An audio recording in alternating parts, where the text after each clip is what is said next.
बहुत समय पहले पहाड़ों और घने जंगलों के बीच एक छोटा सा गांव था, चांदपुर। यह गांव दुनिया से थोड़ा अलग था, क्योंकि यहाँ हर रात कुछ जादुई होता था। गांव के लोग साधारण थे, पर उनका विश्वास था कि उनका गांव किसी अदृश्य शक्ति द्वारा सुरक्षित है। दिन में खेतों में काम, बच्चों की पढ़ाई और शाम को चौपाल में बातें, सब कुछ सामान्य था। लेकिन जैसे ही रात होती, चांदपुर बदल जाता। रहस्यमयी रात। हर रात जब चांद आसमान में पूरा चमकता, गांव के बीचों बीच खड़ा एक पुराना बरगद का पेड़ हल्का हल्का चमकने लगता। उसकी जड़ें जैसे जमीन के अंदर कोई राज छुपाए बैठी थीं। गांव में एक 14 साल का लड़का था, आरव। वह बहुत जिज्ञासु था। उसे हमेशा लगता था कि उस बरगद के पेड़ में कोई रहस्य है। एक रात, जब सब सो गए, आरव चुपके से घर से निकला और बरगद के पास पहुंच गया।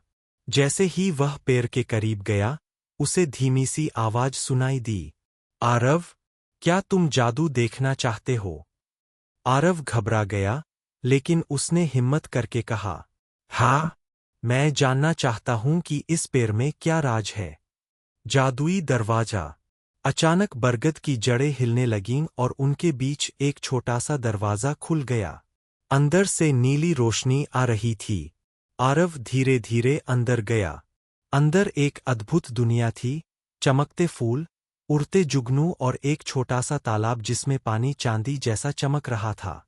तभी एक बूढ़ा साधु प्रकट हुआ। उसकी आंखें चमक रही थीं और चेहरे पर मुस्कान थी।